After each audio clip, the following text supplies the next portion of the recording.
Hello student, आज के इस वीडियो में हम दीर्घ संधि इस टॉपिक के विषय में अध्ययन करेंगे। जबकि पिछले वीडियो में हमने संधि, संधि की परिभाषा, संधि के भेद, उसके पश्चात अच संधि और अच संधि के भेद, इन विषयों के बारे में अध्ययन किया था। जबकि आज के इस टॉपिक में अब हम दीर्घ संधि इस विषय के बारे में अध्ययन करेंगे। दीर्घ संधि विधायक सूत्र है अकः सवर्णे दीर्घः। अकः सवर्णे दीर्घः, यह सूत्र दीर्घ संधि विधायक सूत्र है, अर्थात इस सूत्र के द्वारा दीर्घ संधि की जाती है। कहाँ की जाती है? तो इसका नियम पढ़िए। यदि प्रथम पद के अंत में अक प्रत्याहार हो तथा द्वितीय पद के प्रारंभ में इनके ही समान वर्ण हो तो वहाँ दीर्घ संधि होती है। पुनः समझिए कि यदि प्रथम पद के अंत में, यानी जब भी आप संधि करोगे तो दो पद होंगे, एक पहला पद एक दूसरा पद।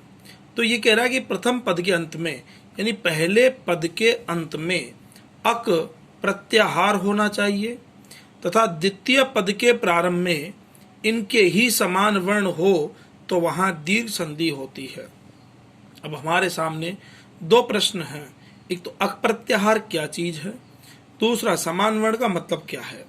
तो सबसे पहले हम पढ़ेंगे अक प्रत्याहार। अक प्रत्याहार में कौन कौन से वर्ण आते हैं? तो लिखा गया है कि अक प्रत्याहार बराबर अ, ई, उ, री और ली। यहाँ पर ऐसे तात्पर्य आ से भी है। ई छोटी ई और बड़ी ई, यानी दीर्घ ई और लघु ई और दीर्घ ई। उ दोनों ही प्रकार के होंगे, छोटे और बड़े। री ऋषि भी दोनों प्रकार का होगा, छोटा बड़ा, यानी लघु और दीर्घ दोनों प्रकार के होंगे। तो ये वर्ण जो 5 वर्ण है अ, ई, उ, री, ली, ये अक प्रत्याहार के अंतर्गत आते हैं। अब इसे आप इस फॉर्मूले यानी सूत्र के द्वारा भी आप पढ़ सकते हो कि यदि अगर प्लस के पहले अ, ई, उ, री और ली हो तथा प्लस के पश्चात इनके ही समान वर्ण हो तो वहाँ दीर्घ संधि होती है। यानी प्लस के पहले इन पांचों में से कोई वर्ण हो और प्लस के पश्चात इनके ही समान वर्ण हो तो दीर्घ संधि होती है। इसे आप और विस्तार से इस प्रकार से पढ़ सकते हो कि यदि अगर प्लस के पहले अ अथवा आ दोनों में से कोई एक वर्ण हो, प्लस के पश्चात भी अ अथवा आ इन दोनों में से भी कोई एक वर्ण हो, तो इन दोनों पूर्व और पर के स्थान पर, यानी इसके और इसके स्थान पर आ हो जाता है। पूर्व और पर दोनों के स्थान पर आ हो जाएगा। और विस्तार से आप इसका अध्ययन कर सकते हो कि प्लस के पहले अ हो, प्लस के पश्चात भी अ हो, तो ये दोनों समान वर्ण है, तो इसलिए इन दोनों के स्थान पर आ ये दीर्घ संधि हो जाएगी। ठीक उसी प्रकार प्लस के पहले अ हो तथा प्लस के पश्चात आ हो तो भी दोनों ही वर्ण दोनों समान है, क्योंकि है तो अ, तो दोनों ही समान है। तो इसलिए ये छोटा है ये बड़ा है तो अ, बस अंतर इतना सा, ये छोटा है ये बड़ा है, तो इन दोनों के स्थान पर आ हो जाएगा। ठीक उस प्रकार आ प्लस अ बराबर भी आ हो जाएगा। आ प्लस आ बराबर भी आ हो जाएगा। पुनः समझिए, अ प्लस अ बराबर आ, अ प्लस आ बराबर आ प्लस अ बराबर आ और आ प्लस आ बराबर आ। इसलिए सूत्र ये बना था कि प्लस के पहले अ आ में से कोई वर्ण हो, प्लस के पश्चात भी अ और आ में से कोई वर्ण हो, तो इन दोनों के स्थान पर आ हो जाता है। जैसे कि एग्जाम्पल समझते हैं कि विद्या प्लस आलय। तो प्लस के पहले विद्या, विद्या का अंतिम स्वर क्या है? आ, तो प्लस के पहले भी आ। इधर आलय का यानी प्लस के बाद भी क्या लिखा हुआ है? आ। तो इन दोनों आ के स्थान पर क्या हो जाएगा? आ। तो विद्या प्लस आलय बराबर क्या बन जाएगा? विद्यालय। उसी प्रकार विद्या प्लस अर्थी, इसको हम और अच्छे से समझ सकते हैं कि प्लस के पहले क्या लिखा है? विद्या, यानी विद्या प्लस आ, ध्या में आ मिला हुआ है तो इस आ को अलग कर दिया। प्लस के पश्चात क्या अर्थी, तो इधर आ इधर अ, तो आ प्लस अ बराबर क्या बनेगा आ, क्या लिखा हुआ है आ प्लस अ बराबर भी आ, इसलिए यहाँ पर आ प्लस अ बराबर भी क्या बन जाएगा आ, तो विद्य आ पीछे थी तो जोड़ दिया तो क्या बन गया विद्यार्थी।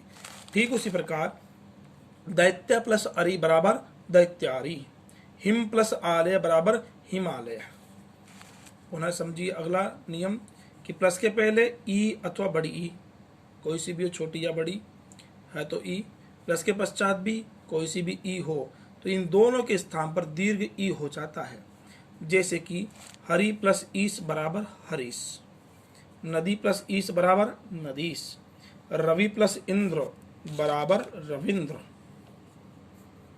नेक्स्ट उ प्लस उ यानी प्लस के पहले उ छोटा ऊ हो चाहे बड़ा हो, प्लस के पश्चात भी छोटा ऊ हो चाहे बड़ा ऊ हो, यानी लघु ऊ हो चाहे दीर्घ ऊ हो, लघु ऊ हो चाहे दीर्घ ऊ हो, तो इन दोनों के स्थान पर दीर्घ ऊ हो जाएगा। जैसे कि वधु प्लस उत्सव, तो प्लस के पहले भी ऊ है या बड़ा ऊ है, प्लस के पश्चात छोटा ऊ है, तो इन दोनों के स्थान पर बड़ा ऊ हो जाएगा, इसलिए वधु प्लस उत्सव बराबर क्या बन जाएगा ये वधुत्सव। ठीक उसी प्रकार भानु प्लस उदय बराबर भानुदय, सु प्लस उक्ति बराबर सूक्ति, लघु प्लस ऊर्मी बराबर लघुर्मी। अगला समझिए तीसरा नियम कि प्लस के पहले कोई सी भी री हो, प्लस के पश्चात भी कोई सी भी री हो, तो इन दोनों के स्थान पर बड़ी री हो जाता है। जैसे कि पितृ प्लस ऋणम बराबर पितृणम। ध्यान रखना, यदि नीचे एक बार आ रहा है तो छोटी री, यदि नीचे दो बार आ रहा है तो इसका मतलब बड़ी री। इसलिए पितृ प्लस ऋणम बराबर पितृणम, होत्री प्लस ऋकार बराबर होत्रिकार, मातृ प्लस ऋणम बराबर मातृणम, होत्री प्लस ऋषि बराबर होतृषि। री प्लस री को भी जोड़ोगे तो बड़ी री ही बनेगा, क्योंकि इन दोनों वर्णों की सवर्ण संज्ञा होती है। इसलिए होत्री प्लस ऋकार बराबर भी आपका होत्रिकार ही बनता है।